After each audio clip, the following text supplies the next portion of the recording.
strategy. Pero good din dito. Could be mga Cho open pa. Johin is still open. Chip okay din. Basta any of those three heroes. Franco. Ayan na. Ayan na. And I think it is one of the pocket picks as well. Oo. Para Ugi Shadow Kill. Turtles, sisimulan na ni MP The King at magzo-zone out na nga rin dito sa Escalera. Alam nila nagpo-purple buff pa dito si Demon Knight and walang quad shadow ngayon. Aray! James ata magiging target. Nagamit split split. MP the King will secure that first third ng ating Kahit ganon din naman for the Rhapsody and Death Sonata for Granger. Kaya medyo limited agad yung possible na positioning for Twisted Minds. Ayan! Ayan na yung hook na gagawin nila dito at hindi makakapindot si James doon sa laban na yun habang yung pagong ay makuha naman ni MP the King. Para lamang hindi makadepensa ang Twisted Minds. Nako. At kaya na pa nga, nagpapaulan na ng bala.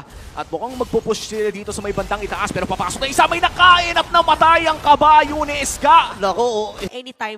Pag sumilip sila sa bush, baka si Renny J nandun. Ayan na naman! yun na nga si Escalera dito. Namatay ka agad! Oh my God, with a kill! May papasok ngayon ng Twisted Minds. Doon sa may James. bandang gitna. Haji with a kill. Edward! Pero maatrasin din si Edward. Mahuhuli ba siya? Ipinlink lang doon.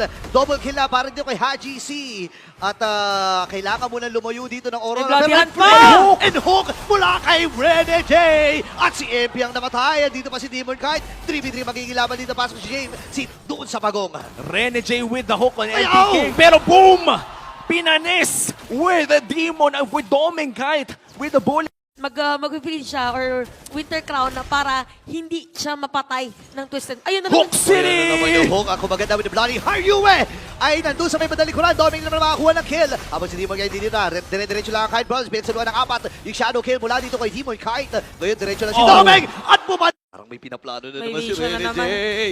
Oy, naku, tumama! Tumama yung hook. Sabay kailangan niya umatras. Yue dito. Jamal with the kill. Ngayon sige, lalaban pa tayo. Hindi. Si Edward pumasok na rin. At yun yung pokes mula kay Yue. Demon Kite. Monster kill na naman si Doming. James. Si James ay may ipit. Dapat ng miyembro mula sa Roma. Edward! At si Edward ay pumasok na. With the flicker. MP the King. Kailangan bumawi. Oy! Si Doming kayo na lang doon. Si MP na Replay. lang natitira. And Demon Kite. Ang tatapos ng laban na yun.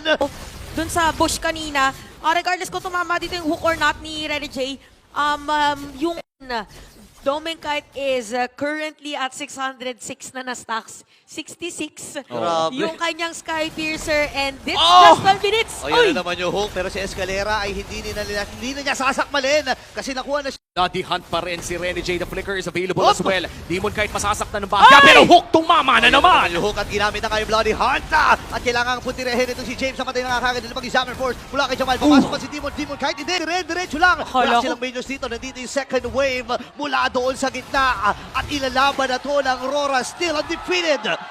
Aurora Gaming.